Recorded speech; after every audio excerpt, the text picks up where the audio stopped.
আমাদের রাজ্যে নির্বাচনের দিন যত আগিয়ে আসছে, রাজনৈতিক দলগুলি তাদের সংগঠন গুছিয়ে নিতে ব্যস্ত। আর ২৬-এর নির্বাচনের মতো ধর্ম রাজনীতির হাতিয়ার করতে এর আগে মনে হয় বাংলা দেখেনি। কোরআন শরীফ নিয়ে অর্জুন সিংয়ের সেই বিতর্কিত মন্তব্যের রেশ কাটতেই না কাটতে আবার কাকে দেখা গেল? অসীম সরকার, বিজেপির বিধায়ক। কোরআন শরীফ নিয়ে কথাগুলি অসীম সরকার যেভাবে বললেন, তিনি তার নিজের দলের রোষানলে পড়েন না বিজেপি চুপ থাকে এই ব্যাপারে, সেটাই এখন দেখার।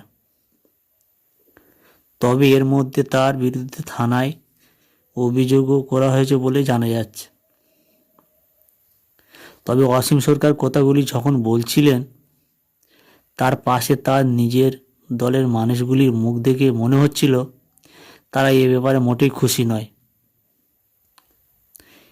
বাংলায় এই ধর্ম নিয়ে রাজনীতি কতটা মেনে নেবে সেটি তো নির্বাচনের ফল ঘোষণার পরেই জানা যাবে। সেই কথাটি আবারও বলছি, ধর্ম নিয়ে রাজনীতি বাংলায় এরকম পরিস্থিতি মনে হয় এর আগে ঘটেনি।